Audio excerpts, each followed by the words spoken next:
Welcome to darkdocs.com's very first live broadcast. We are interviewing Bekka Saunders, who is going to be telling us a little bit about gang stalking and her experience with this harassment from law enforcement agencies. When did this all start, Bekka? Well, actually, I believe I've been in the Gangstalking, CIA, FBI Gangstalking program for at least 20 years. I really haven't had a lot of major problems over the last several years. They bothered me a lot in Missouri and Oklahoma. They really didn't bother me like they did in Missouri. And then when I moved to Colorado, southeast Colorado, it was like they were expecting me. It was really strange. So I have been in southeast Colorado since September of 2014, and they were waiting for me. I believe they were waiting for me. So I tried not to, because of my experiences in life, and I was looking for a fresh start, and I came here for the cannabis oil to cure my cancer. I didn't want to. I was trying to stay on a positive level. So I would overlook certain things because I didn't want to worry myself. I wasn't bothering anyone. I wasn't breaking the law like always. And I just kind of minded my own business and tried to integrate into the society here by going to church and being a substitute teacher for the local school here for a while, and until I couldn't anymore. Um, so anyway, as of November 4th, 2017 of last year, um, sometime before then, there was a false complaint made against me in another county. It was a traffic violation complaint. And it turns out that the complaint was made by, um, at the time, a girlfriend, but from what I understand, they're now married to one of the deputies in my county that has been harassing me for 4 years or stalking me for 4 years. And it's a lie. And on November 4th of 2017, my sheriff in my county decided to trespass my property, my land, my home, my rights, broke into my home, kidnapped me, and held me against my will, uh, denied me due process while I was handcuffed, batted my head around, and did a pressure hold on my nose and my face, extorted money from me, and many other crimes. Um, I have I have tried to resolve the matter.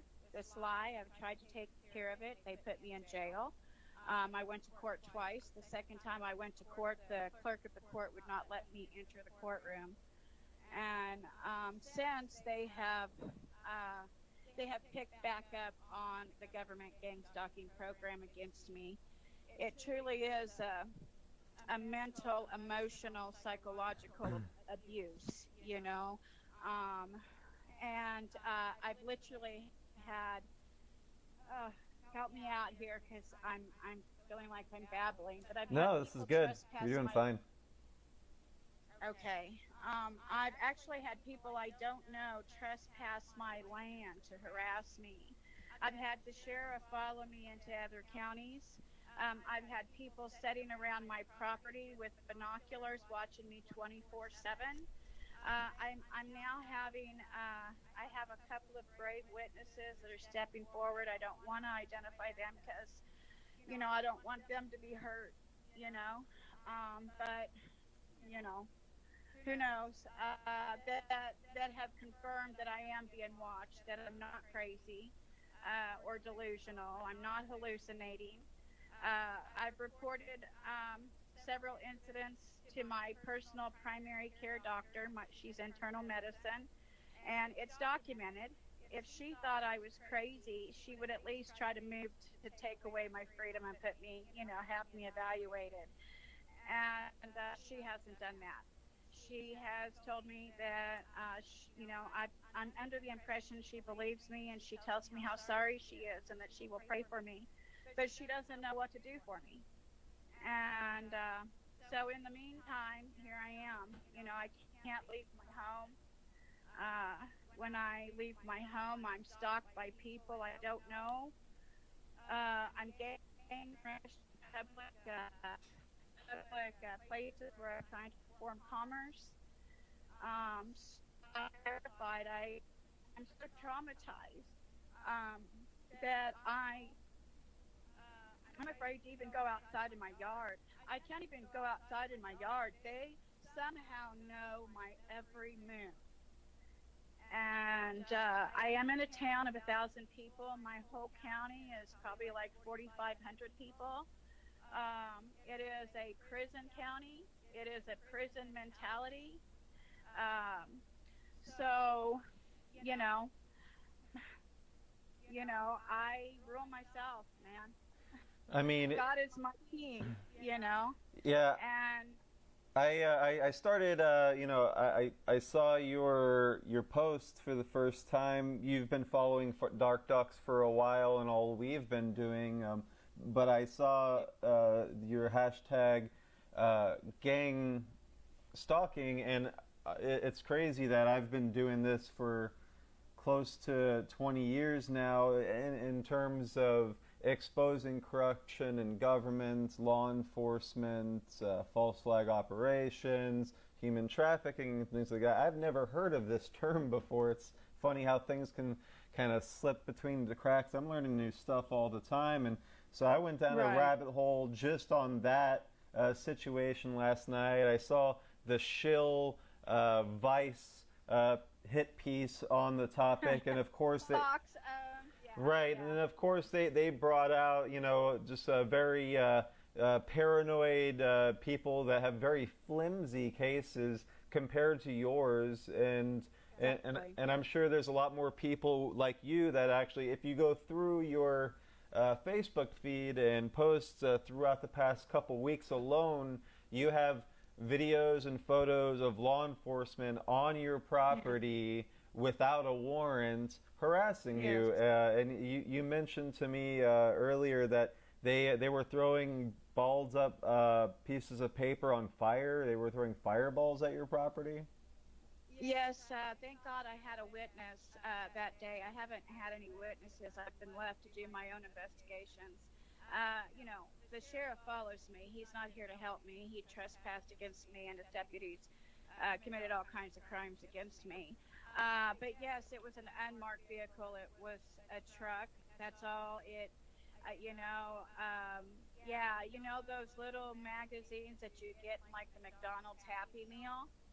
It was something like that, and they had thrown out two balls. The thing is they were going, at least the speed limit going into town where I'm at is 45. People don't always follow that, but let's say they were going the speed limit. What they intended for my lot ended up in the road. So those little magazines were burning in the road, and me and Joe DeGenero with CenturyLink actually was here at my place. We both saw it. He was my witness, and I was stunned. All I could see was the fire. My lawnmower is broke. My main water line's been out. I finally got my car running, which was broke down. Nobody in this town will help me. Everybody is shunning me. That was a blessing to have him here. But I'm looking at the fireball and I'm going, oh my God, they just threw fire out of their truck. And Joe's like, oh yeah, they did. Well, that's not cool. I'm like, yeah, no, that's not cool. But I was like, I was traumatized. I couldn't move. All I could do was talk. Oh my God, they just threw fire out of their truck. And so finally, when somehow I regained my mental composure, I looked at Joe and I said, can you go put the fire out? I'm afraid to go out there. And he said, yeah. He goes, that was freaking ridiculous. I can't believe they did that. And he goes out in the middle of the road and he stomps out the fire and he's telling me what the paper looks like. And what I could tell, we both agreed it looked like a very cheap piece of pamphlet, like a McDonald's Happy Meal coloring book that they put in the Happy Meals. And so I didn't have my phone. It was inside because I was outside with my new dog and trying to get to know him. I should have taken my phone. I know I can't even step out my doors without having some sort of protection. And again, my protection is my phone. However, they have my cell signals blocked. So most of my videos I can't get up and or recorded phone conversations. I can't send them in private message. I cannot upload them to Facebook so that I can get them and circulate them in social media. Somehow I'm blocked, yet it shows I have, according to Verizon, I have a full signal. I've tried several times to get a hold of their legal department to find out if there's a tap on my phone, but I get stuck on hold. No one can answer my questions. They tell me I need to speak with their legal department, and I'm stuck on hold. I've called like 3 or 4 times. So, you know. It's unbelievable. Yeah, so. We have a question. I'm sorry, I didn't want to cut you off. Go ahead. No, you're fine. Oh, I was just going to say, we do have a question from the chat room. What does she know that makes her a target? Do you feel that you have information that they are... I do. Okay, do you want to talk about that? Sure. You know, I didn't learn this information until probably maybe about a year before my arrest. And so I started doing investigating. I'm a truth seeker, and I don't like corruption, and I don't like evil. And so when I see something that I feel is wrong, I try to share it with my peeps in social media. And approximately October of 2016, the military was brought into the Crowley County as my county. To be used, to my understanding, it was to be used as a military operation for illegal marijuana grows. And I am in a location in my town where I saw the Chinooks, the military Chinooks, and police copters coming in. I believe they were state copters, black, and then you had camouflage. I actually got a couple of pictures of the Chinooks, and their meeting place was the fire station. And it really pissed me off because, you know, I'm supposed to be living in a free country. Right. You know, I was created by a true, eternal God, creator of all. I was created from the land, and when I die, this flesh and blood will go back to the land, and my spirit will go be with God forever. So I felt like it was a direct insult on my rights and my people's rights. And not only in Clear, that's a violation of the Posse Comitatus. And, you know, if you believe you're a queen or a king, you have to act like one, is what I believe. You know, these are supposed to be my public servants. So I called Smokey, which is his nickname, Sheriff John Kurtz of Crowley County, my county, and Governor Hickenlooper. And I can never get through to Governor. There's always an interceptor for Governor Hickenlooper. I've got a recorded message on that. I can't share it anywhere. And I had to leave a message for John Kurtz, and I told him to get the fucking Chinooks out of the sky. That's military, and that I heard that I was a media, and that I heard that I saw the helicopters come in, and that I heard that they were using the military for illegal marijuana grows, and that was a violation of the Posse Comitatus as their living queen. I ordered the Chinooks out of the sky now. And, well, he didn't call me back. I left my number and said, feel free to call me back anytime. You know.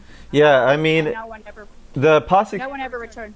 Yeah, no one ever returned your call, and I'm not surprised. It's really unfortunate. And the Posse Comitatus angle of this whole thing is very paramount, and unfortunately, because under Obama's National Defense Authorization Act, it was pretty much the removal of Posse Comitatus under executive orders. and it's something that no one seems to be fighting. If you ask law enforcement if they even know what posse comitatus is or was and why it's important, they don't know. Military doesn't know. Military is working with local, state, and federal law enforcement at checkpoints. I mean, this has been going on for years. Alex Jones' film Police State 4 documents this with the G20 summit and all of that. And you know, in my opinion, that's why he has been outed, and now there's this purge kicking him off of all of the social media. I stopped following him a while ago, really, because I feel that he got corrupted by, well, not corrupted. Well, I mean, there's a lot of different theories on him, but I noticed a huge shift after he made a retraction about his Pizzagate investigation. I feel that because I was listening to a show almost every day at that point, and a big supporter, and then I started noticing how he would be acting more and more afraid, saying that he was getting the textbook calls and hang up in the middle of the night. He was getting pictures of his children playing on the playground in the mail, you know, and it's terrifying. And this happens to a lot of people like William Cooper. It happens to a lot of people that have been investigating the Clintons shortly before they are found suicided, you know, hanging from a belt off of a doorknob, or self-inflicted shotgun wound with their arms tied behind their back, or something silly like that. Clearly not a suicide. I personally think that he was like, screw it, I've done a lot of good. I'm just going to sit back and sell my snake oil and all of my ultra male vitality, you know, rubbish. And, you know, I did my part, and they're still going after him. I mean, because even if you back down, they're still going to go after you. They're still going to character assassinate you. They're still going to try to kill you. And the only reason why they're not going to, you know, kill him is because he does a good job of discrediting himself with his behavior, his erratic behavior and actions. I find it's really important in this scene, and it's taken me a long way when dealing with confrontations. We just came back from the Bohemian Grove. We were protesting at the gates. There was only 4 of us this year, which is pathetic. I hope to see more of you next year. And in 2020, we're actually working together with ResistTyranny.com to try to bring out Cynthia McKinney, KRS-One, and a bunch of other activists and law enforcement agents that are involved in trying to bring out all of these human trafficking, MS-13, and all of that. We're going to be renting the bandstand right down the street from Bohemian Grove. But it's important to keep your head cool, and it's important to, be as legitimate as possible, be as caring as possible. Yelling on a bullhorn and cursing and stuff is going to get you nowhere. It's going to make people think you're nuts, because they already think we're nuts. Even when I'm eloquent and show up in a suit, they still say I'm crazy for saying that 9/11 was an inside job, and all of the evidence is there. And so what woke you up? Well, can I also tell you that I have also found out I can't get him to put it on paper. I requested to the clerk of the court and recorder for proof of oaths and bonds and such. And the last 2 mayors that Ordway has had, that's an office of nobility. And according to the United States Constitution, even de facto law, even military law, an office of nobility, they have to be elected. And we have some board, some little private board here in town that's appointing people to offices of nobility, but there's no election. And so I just feel like that everything the sheriff does underneath an illegal mayor that's corruption to the core. So I wanted to let you guys know that. And what woke me up was 9/11. Same here. Yeah. I remember I was at home with my brand new baby, and the towers fell, and nothing felt right. And as soon as I was able to get online, I don't know. Again, the internet. I can remember my grandmother always, "Oh my God, the internet's of the devil." But I believe the internet can be used for good or for bad, Oh yeah. and there's a lot of truth to be found on the internet. And so when I got on the internet, it was actually Alex Jones and Ron Paul and the people that were connected with them that I started connecting with, because once I saw Alex Jones and what he did for the Oklahoma City and the 9/11 and started exposing all of that, Yeah. and I was just sold. I was just in awe. And so, but honestly, I'm a little disappointed with Alex Jones too. Yeah. For the A very lot of us same are. reasons you mentioned. Yeah, Because but I still give him credit yes, because exactly. Alex Jones was, yeah, a great part of my awakening. Right. I mean, And credit where credit's due, and I always tell people, you can't throw the baby out with the bathwater. Just because he does a very good job of discrediting himself, because he gets emotional, he gets upset, he's been through a lot. yes, He alludes to that he's seen a lot of things. At this point, I feel he has post traumatic stress disorder. right, I would imagine. I mean, if you follow, when people are involved with this kind of abuse for a long time, have been yeah, abducted by law enforcement, but been detained, been tortured, you get everything from multiple personality disorders, like Paul Benassi, the victim of the Franklin cover-up, the Lawrence King Franklin Credit Union human trafficking scandal in Boys Town, Nebraska. They took him out, and he was involved with murdering other children, sexually molesting other children, and now he has multiple personalities. Some of them can speak Latin and write backwards, and all kinds of terrible,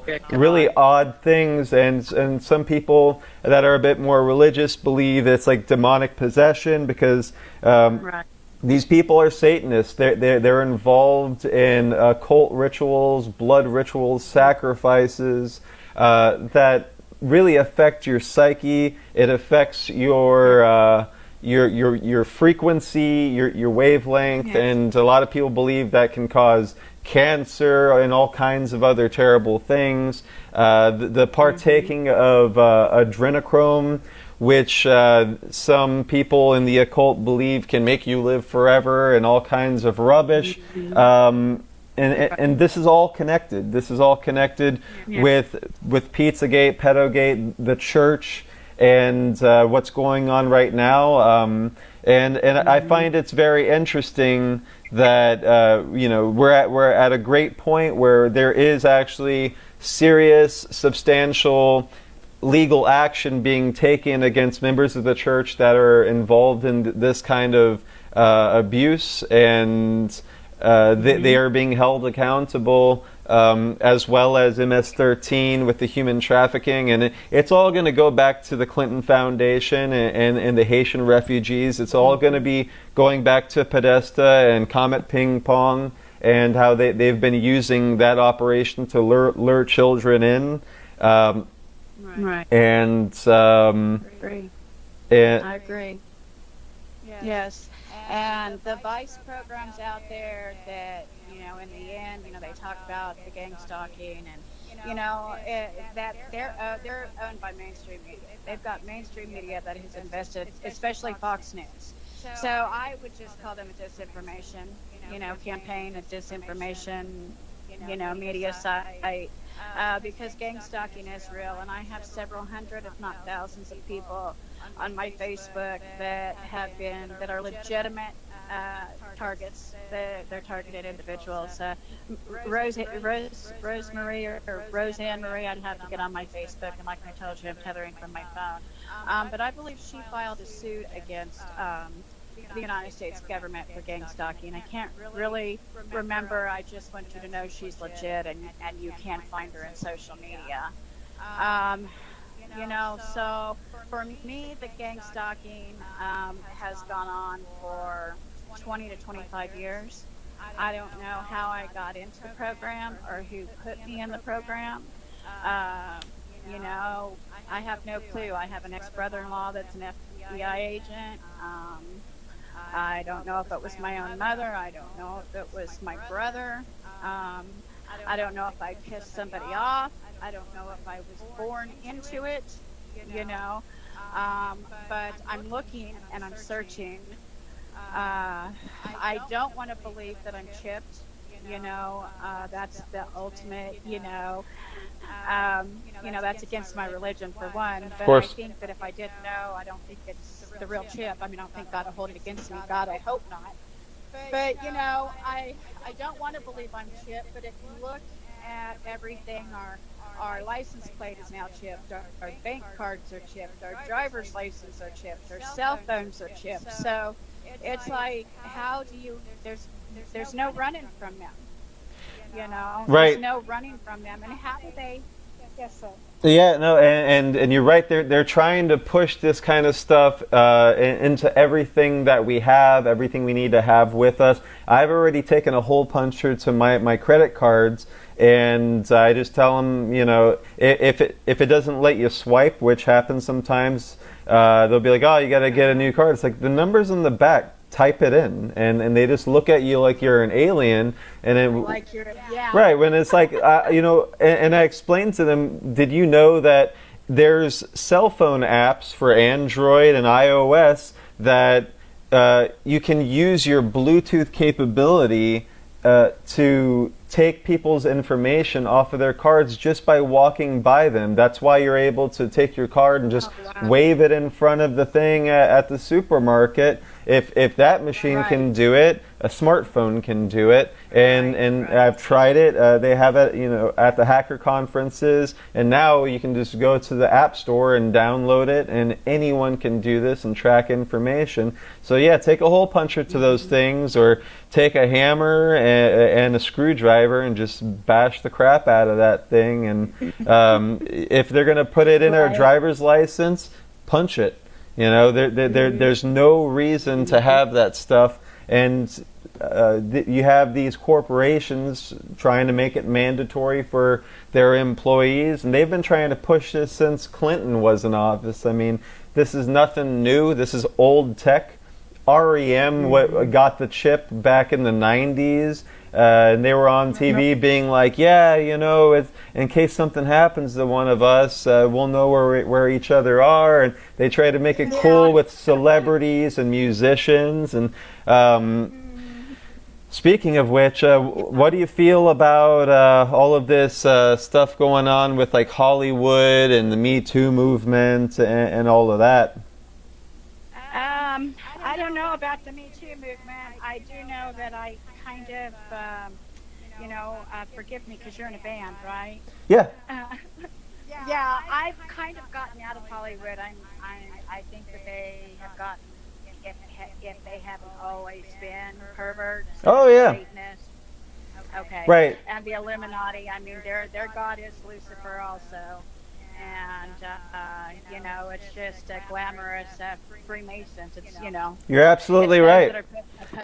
Yeah, no, I mean, I'm a musician, but we're pretty much the antithesis of that. Sacred Owls is a band. All of our songs are about 9/11, about the New World Order, about Pedogate. We got a song called Conspiracy of Silence about the Franklin cover-up. And we're not on a record label. We're not trying to have a gold record. We're not trying to get signed or any of that. Our goal is pretty much to be the opposite of that. Play in spite of all of them. And we usually play shows, we book all of our own shows. We put out all of our own stuff. But you're absolutely right. Hollywood is Hollywood Babylon. It is a place where it is Sodom and Gomorrah, and that's coming from someone that isn't particularly religious. I'm very spiritual. I feel in touch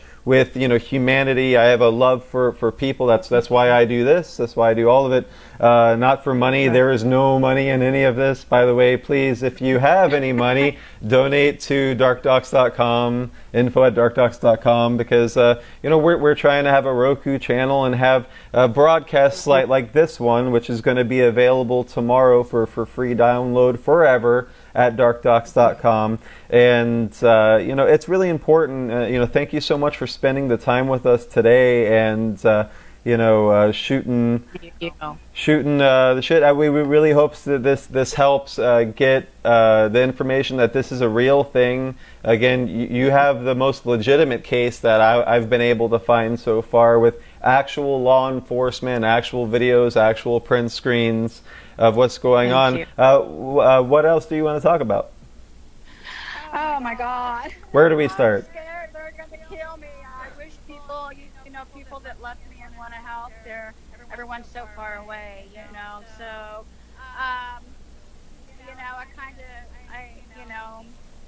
maybe we can have another interview someday if you'll keep an eye on my wall and stay in touch with me. Yeah, definitely.